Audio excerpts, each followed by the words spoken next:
Hello everyone, welcome to Orbit Academy. आज हम पढ़ने जा रहे हैं पार्ट 1 पीवाईक्यू क्वेश्चंस का, जो कि रिलेटेड है इलेक्ट्रिसिटी एंड मैग्नेटिज्म से। तो आज हम 14 क्वेश्चंस सॉल्व करेंगे, जो कि आए हुए हैं various competitive exams like UP TGT science, UP PGT physics, UKPSC mains, UPPSC polytechnic lecturer में। तो चलते हैं क्वेश्चन नंबर 1 पर। In the circuit below, battery B has electromotive force 2 volt and internal resistance 0.5 ohm. What should be the value of resistance R for current I to be maximum? Option यहाँ पर हमें given है infinite, 1 ohm, 0.5 ohm, 0। According to Ohm's law,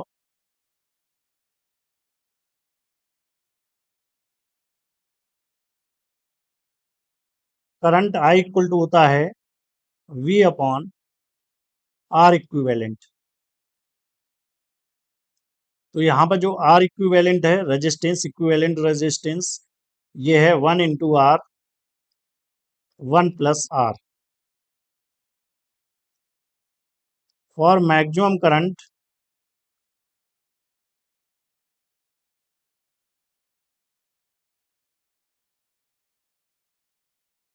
equivalent जो resistance है ये minimum होना चाहिए, must be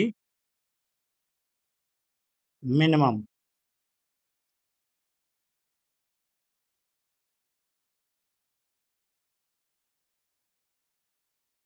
तो ये मिनिमम कब होगा? R equivalent will be minimum when R equal to 0। तो यहाँ पर ऑप्शन हमारा डी करेक्ट हो जाएगा, यानी जो रेजिस्टेंस आर है ये 0 के इक्वल होगा मैक्सिमम करंट के लिए। चलते हैं क्वेश्चन नंबर 2 पर। Correct relationship for hall coefficient for electron is. तो इलेक्ट्रॉन्स के लिए हमें जो है हॉल कोफिशिएंट बताना है। ये ऑप्शन यहाँ पर हमें गिवन है। तो जो हॉल कोफिशिएंट होता है इसे आर एच से डिनोट करते हैं। इक्वल टू होता है इलेक्ट्रॉन्स के लिए 1 अपॉन एन ई। एन क्या है यहाँ पर? Number of electrons, and E है चार्ज ऑन इलेक्ट्रॉन्स। तो यहाँ पर जो आर एच है इक्वल टू हो जाता है minus E H divided by B J X. तो यहाँ पर जो ई एच है इसको बोलते हैं हॉल फील्ड, बी है यहाँ पर magnetic field, and J x है यहाँ पर current density, current density in x direction. तो यहाँ पर जो ऑप्शन है हमारा ये करेक्ट हो जाएगा D, E H divided by B into J x.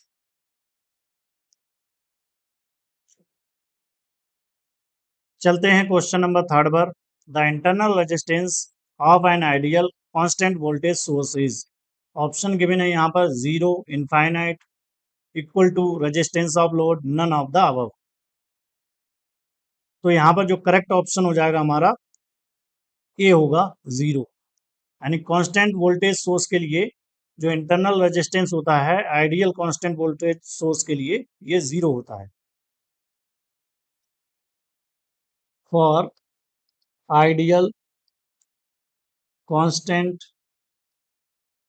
Voltage source internal resistance must be 0।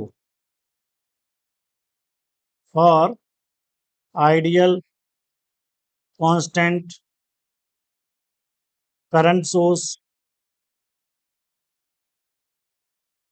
जो आर इन होता है यानी इंटरनल रेजिस्टेंस ये इनफाइनाइट होता है। इन दोनों को हमें याद रखना है।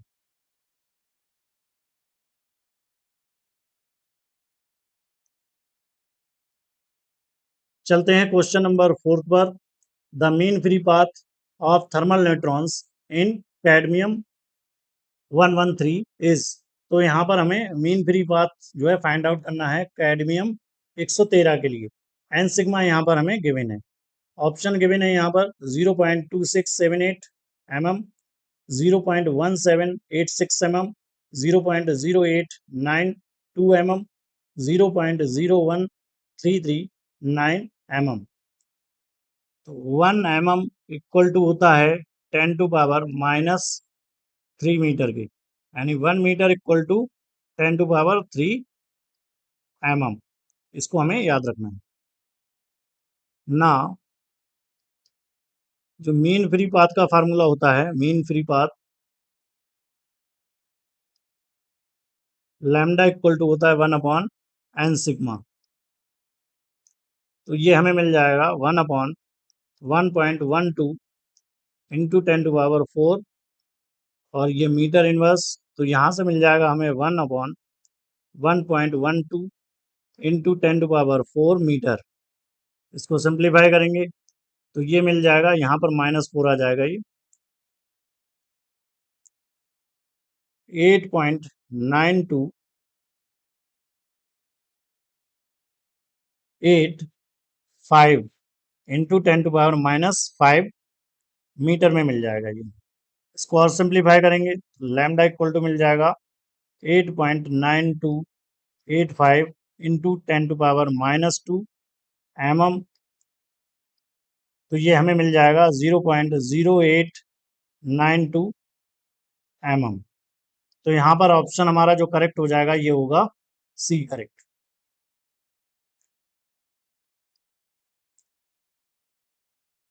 चलते हैं क्वेश्चन नंबर 5 पर। J equal to sigma E, where J is the current density, sigma is the conductivity and E is the electric field is। तो ये जो इक्वेशन है ये हमें बतानी है कि मैक्सवेल इक्वेशन है, कॉन्टिन्यूटी इक्वेशन है, एम्पियर्स लॉ है, या a form of Ohm's law है। तो J equal to sigma E, ये जो है ओम्स लॉ होता है, तो ये हमें याद रखना है।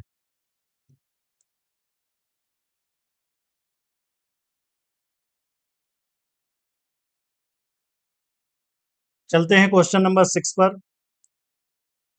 A 20 microampere current is flowing in a wire for 30 second.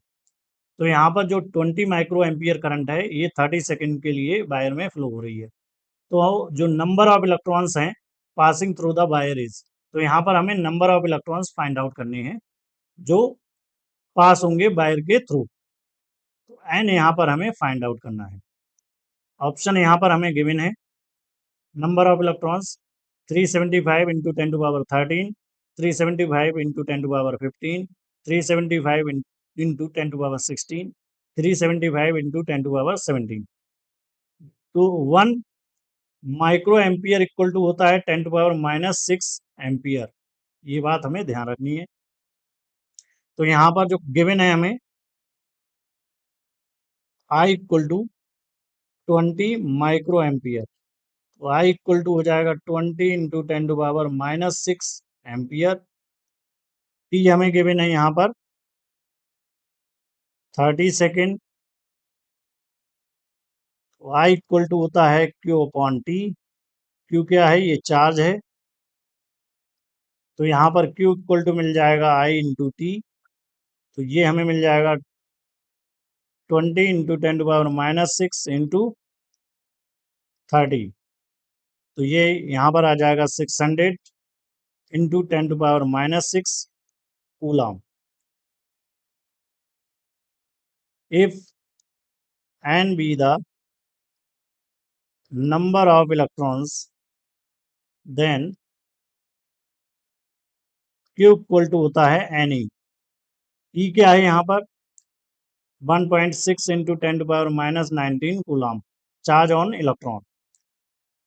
तो n इक्वल टू मिल जाएगा हमें Q अपॉन E। तो n इक्वल टू मिल जाएगा यहाँ से 600 इंटू 10⁻⁻6 डिवाइडेड बाई 1.6 इंटू 10⁻⁻19। जब हम इसको सिंप्लीफाई करेंगे तब यहाँ पर मिल जाएगा 375 into 10⁻⁻13।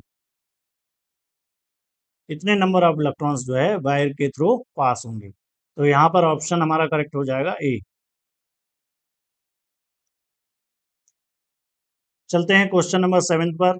If the standard electrode potentials for zinc and copper electrodes in the cell are 0.-0.76 volt and 0.34 volt respectively, the standard potential of the cell is। तो यहाँ पर हमें स्टैंडर्ड पोटेंशियल निकालना है सेल का। ऑप्शन गिवन है यहाँ पर 0.11 volt, 11.0 volt and 1.1 volt, 0.011 volt.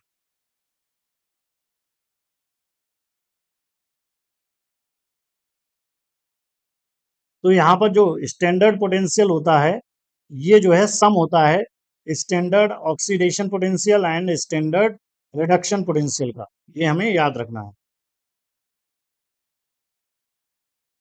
The standard potential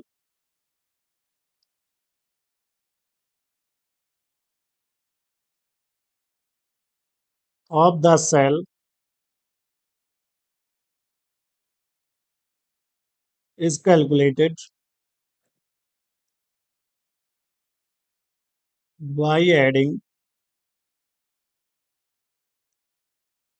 the standard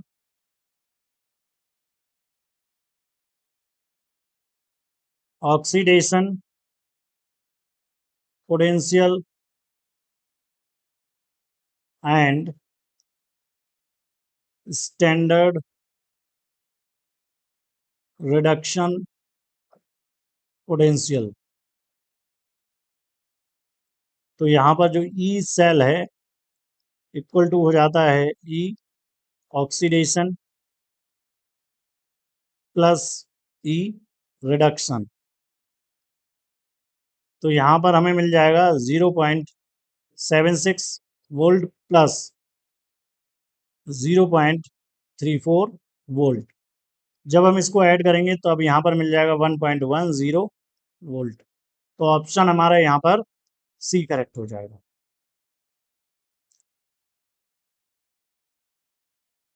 चलते हैं क्वेश्चन नंबर 8 पर।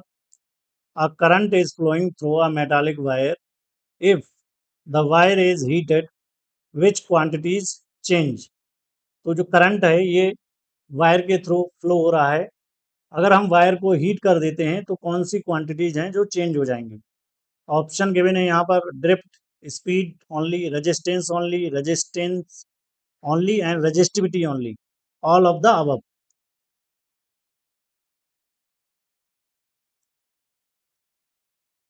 तो यहाँ पर जो मेटालिक कंडक्टर होता है उसके लिए जो रेजिस्टिविटी होती है ये होती है m/n² तो जैसे ही टेम्परेचर हीट करता है जो रिलैक्सेशन टाइम है ये कम हो जाता है, जिसके कारण क्या होता है जो रेजिस्टिविटी है ये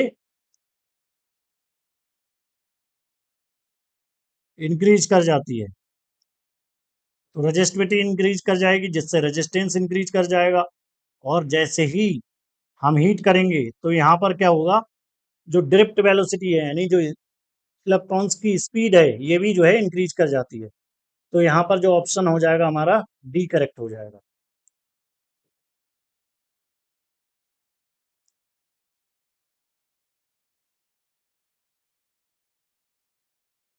चलते हैं क्वेश्चन नंबर 9 पर। The resistances in a post office box are made of. Option given है यहाँ पर copper, iron, manganin and brass. तो जो करेक्ट ऑप्शन हो जाएगा हमारा सी होगा मैग्नीनियम। तो जो मैग्नीनियम अलॉय होता है ये बना हुआ होता है 85% इसमें होता है कॉपर प्लस 12% होता है मैंगनीज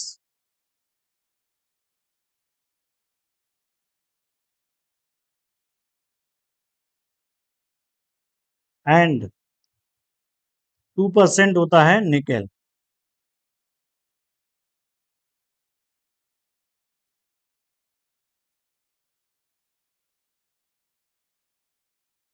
तो इसको हमें याद रखना है।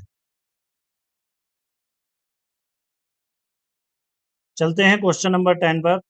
The potential difference of a cell in an open circuit is 6 volt, but it falls to 4 volt when a current of 2 ampere is drawn from it.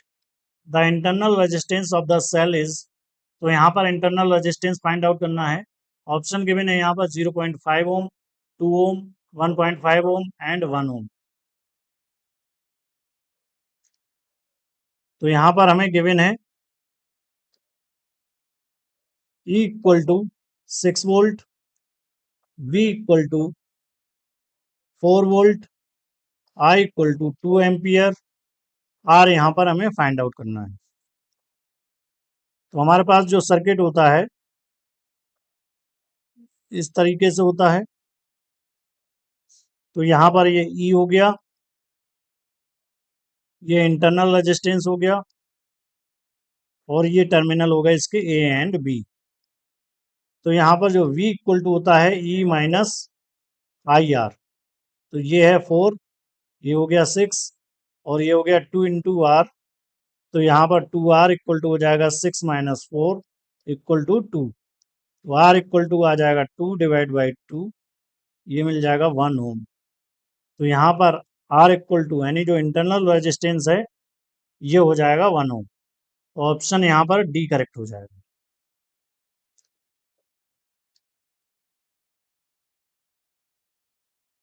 चलते हैं क्वेश्चन नंबर 11 पर।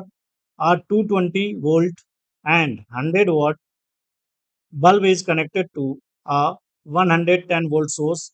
The power consumed by the bulb is, तो यहाँ पर 220 volt और 100 वाट का जो bulb है ये कनेक्टेड है 110 वोल्ट सोर्स से। तो यहाँ पर हमें कैलकुलेट करना है पावर कितनी कंज्यूम्ड होगी बल्ब के द्वारा। ऑप्शन गिवन है यहाँ पर 20 वाट, 25 वाट, 15 वाट एंड 50 वाट। तो यहाँ पर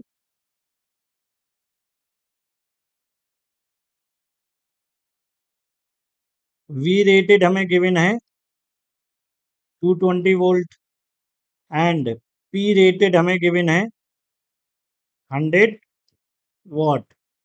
तो यहाँ पर हमें कैलकुलेट करना है रेजिस्टेंस ऑफ द बल्ब। तो रेजिस्टेंस ऑफ द बल्ब होता है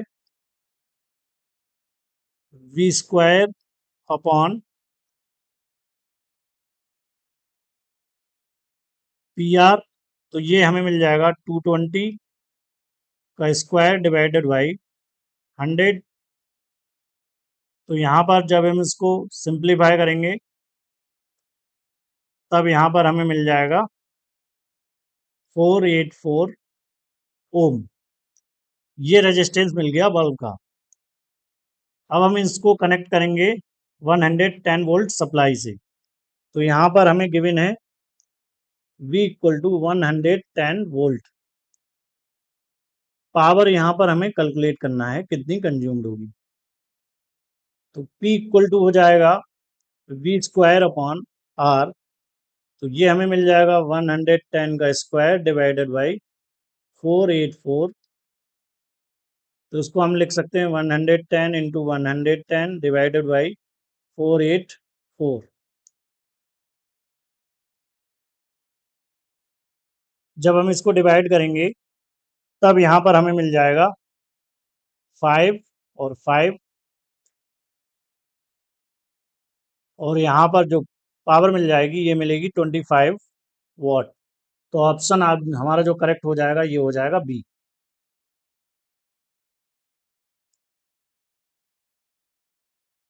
चलते हैं क्वेश्चन नंबर 12 पर।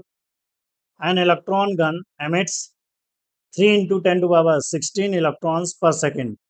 द करंट प्रोड्यूस्ड इज, तो यहाँ पर हमें करंट जो है कैलकुलेट करना है।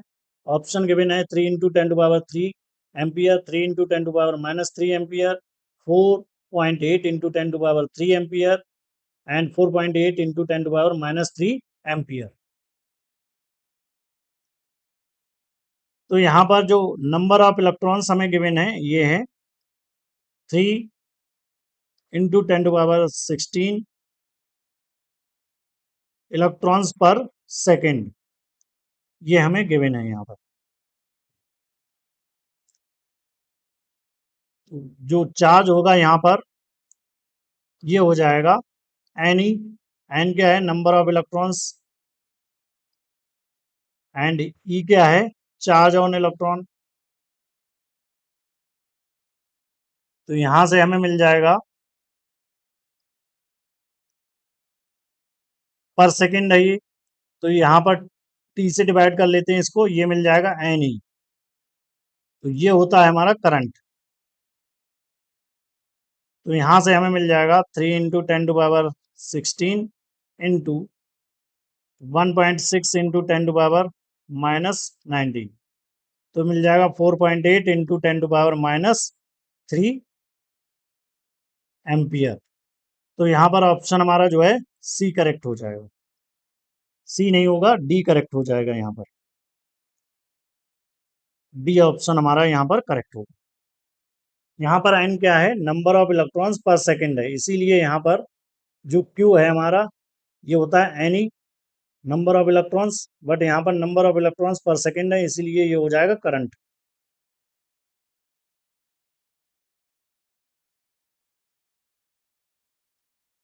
Question number 13, metals conductors show a positive temperature coefficient of resistance because their resistivity is। तो यहाँ पर जो रजिस्टिविटी का फार्मूला होता है ये होता है m/ne² into tau, directly proportional to the relaxation time, inversely proportional to the relaxation time. तो ऑप्शन बी करेक्ट हो जाएगा, independent of the relaxation time, none of these. तो यहाँ पर क्या होता है, जैसे ही हम टेम्परेचर को इंक्रीज करते हैं, जो टाउ है रिलैक्सेशन टाइम ये घट जाता है, जिससे कारण जो रजिस्टिविटी है ये इंक्रीज कर जाती है। और जो रजिस्टिविटी होती है ये इक्वल टू होती है 1 + α∆T के। तो जिसके कारण क्या होता है, टेम्परेचर इंक्रीज करने पर रजिस्टिविटी जो है इंक्रीज कर जाती है और रिलैक्सेशन टाइम जो है कम हो जाता है।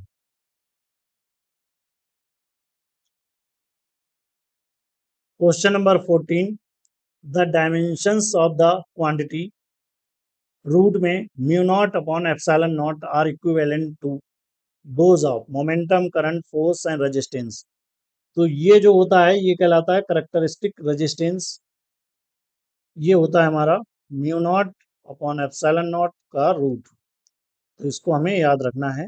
ऑप्शन हमारा डी यहाँ पर करेक्ट हो जाएगा। इसको हम करेक्टरिस्टिक इम्पीडेंस भी बोलते हैं।